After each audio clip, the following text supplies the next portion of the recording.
Have you ever caught yourself thinking, this isn't the life I was meant to live? Everything seems okay on the outside, but inside it's just empty. Day after day feels like a loop, like you're stuck in a movie you didn't choose, and the plot no longer excites you. I've been there. No money, no plan, no real direction, but there was one question buzzing in my mind over and over again. Is this really all there is for me? And at some point, I couldn't take it anymore. Not because life was terrible, but because it was mediocre. And that's what truly breaks your spirit. Then I made one decision, not I'll try, not let's see how it goes. I said to myself, I will no longer settle for less than what I know I deserve. Nothing changed outside that day. I was still earning just enough to cover rent and groceries, around $1,200 a month. But something shifted inside me. When you make a real decision, your energy changes. You start walking differently, thinking differently, speaking differently. You become someone who's moving forward even if the path is still foggy. And it's not just imagination, it's backed by science. When you make a clear, emotionally driven decision, your brain releases dopamine, the neurotransmitter responsible for motivation and forward movement. Suddenly you feel focused, energized. You stop dragging your feet. You want to take action. But if you keep postponing, second-guessing, hesitating, another system kicks in, your limbic system. That's the part of your brain responsible for stress response, fight or flight. In that mode, you can't dream big. You're not wired to grow. You're wired to survive. That's why so many people stay stuck. They say, I'll start once I save enough. When things settle down, I'll move. Someday, I'll go after what I want. But here's the truth. Things settle down only after you move. I've come to realize confidence doesn't come before the decision. It comes after.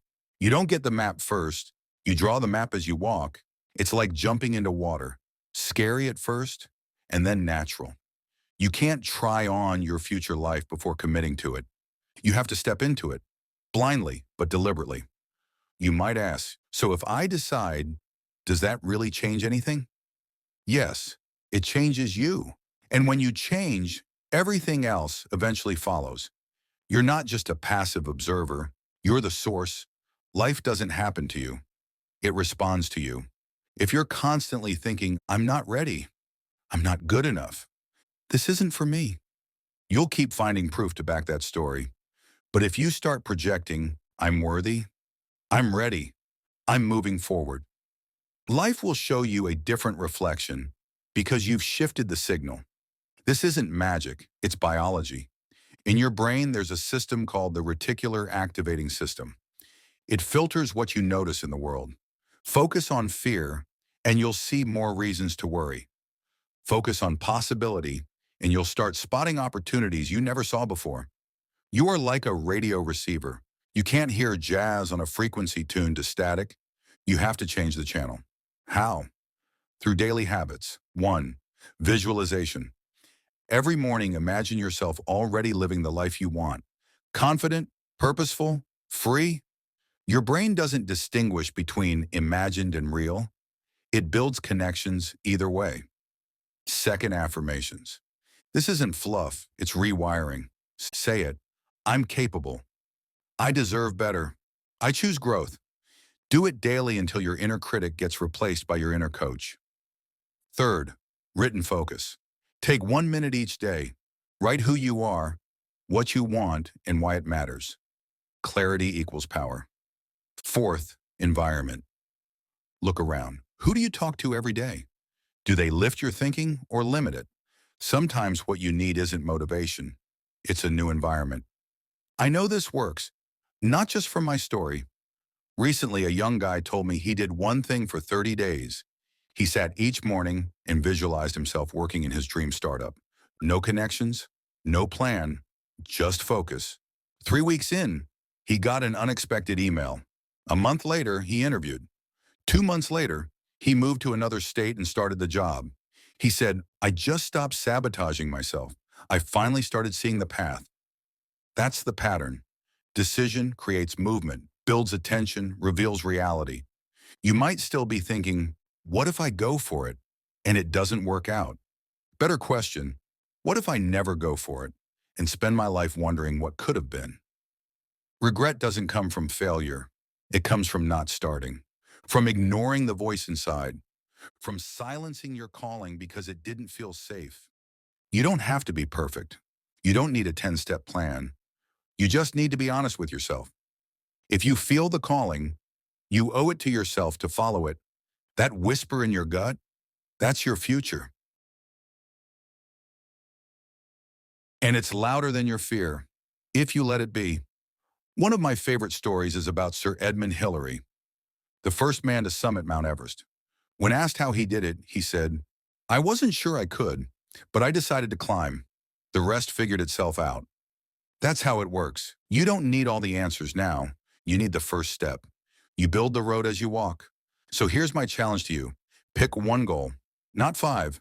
One, the one that gives you butterflies, the one you've been quietly carrying for years, the one that feels both exciting and terrifying. Now, for the next 21 days, live like it's already underway. Think from it, act from it, speak from it, write from it, and notice how the world starts to respond. You don't need to be confident right away, you just need to commit. Life isn't a reward for perfection. It's an open field for those who decide to begin. You already know what to do. You feel it. You're not waiting for permission. You're giving yourself a green light. The next chapter of your life is waiting, with more clarity, more courage, more power. And all it takes to begin is one simple decision. When I first realized that the mind is a tool that can either set you free or keep you in a cage, I was stunned. You see, every one of us has infinite potential. The issue isn't possibility. The issue is the program we carry inside. From childhood, we're told things like, be realistic, don't dream too big, fit in first, maybe then you'll succeed. And those statements get recorded in the subconscious. And your subconscious isn't just about thoughts. It's your navigation system for life. You may believe you're making conscious choices, but the truth is 96% of everything you do is on autopilot.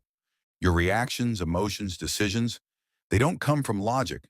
They come from your internal script. Here's one powerful truth I've learned. You are not a product of your past. You're a product of your decisions. But to change your reality, you need more than a wish. You need to rewrite your internal script.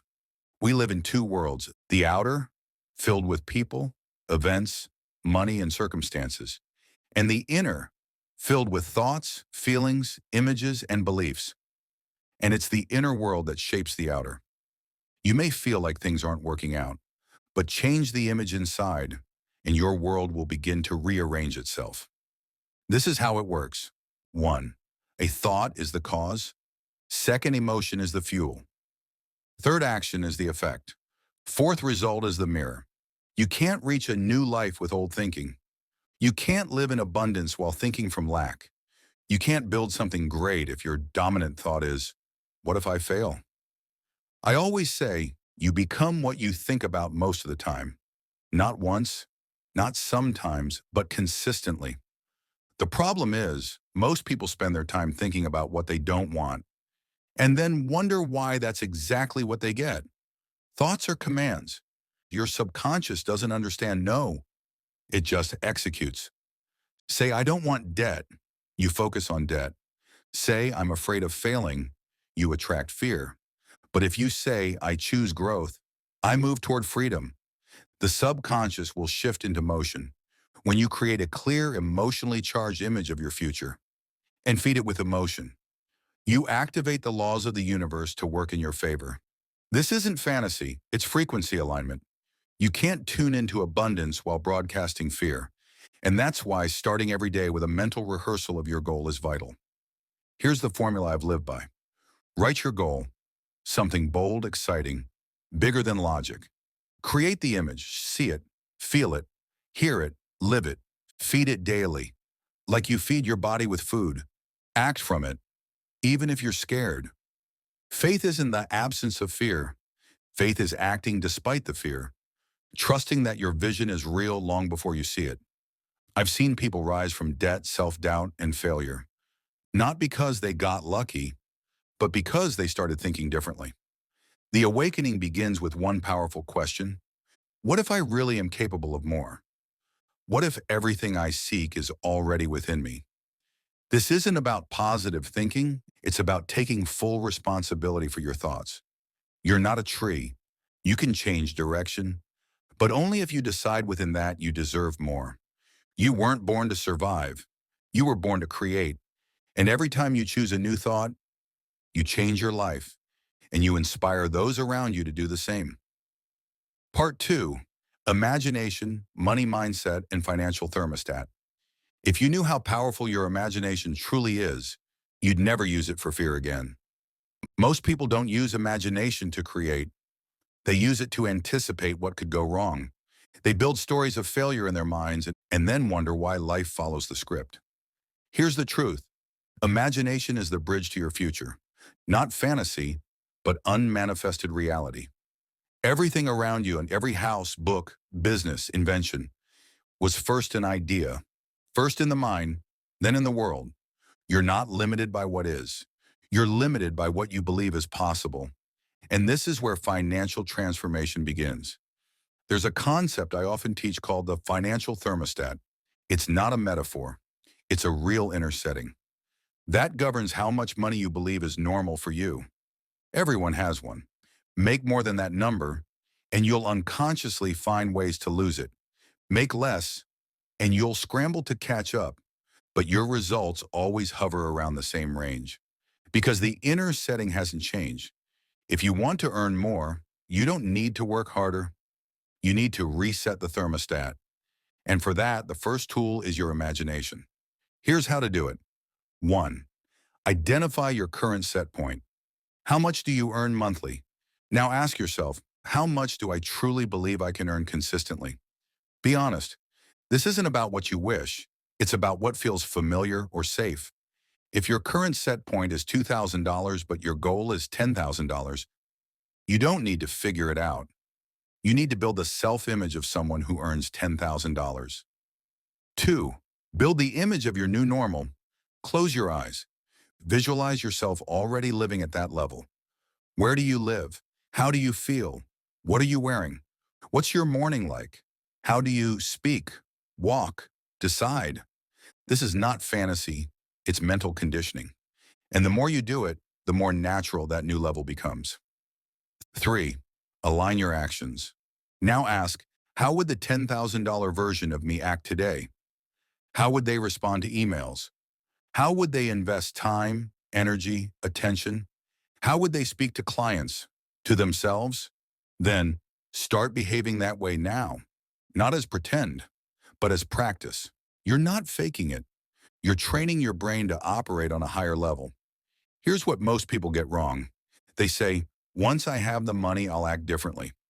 But the truth is, you act differently first, and then the money arrives.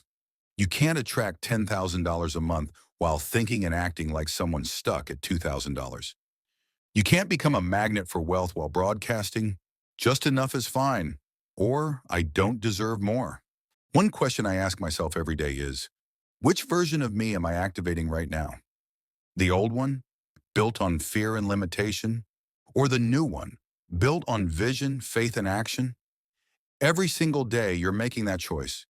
You are always creating, even when you don't realize it. Here's what I tell my students. Fall in love with the vision of your future until it becomes stronger than the memory of your past. You don't need to know every step. You just need to hold the image and act as if it's already true. You won't see the whole staircase, but if you keep climbing, you'll find there's light at the top. One more truth. Your income will never exceed your level of self-confidence. If you're afraid to be seen, your income stays invisible. If you shrink, your money shrinks. If you doubt your value, the market will mirror that doubt. So ask yourself, where am I still playing small? Where do I delay action, undercharge, or hide? And what would change if I chose to go all in? You weren't born to survive. You were born to expand, to create, to lead.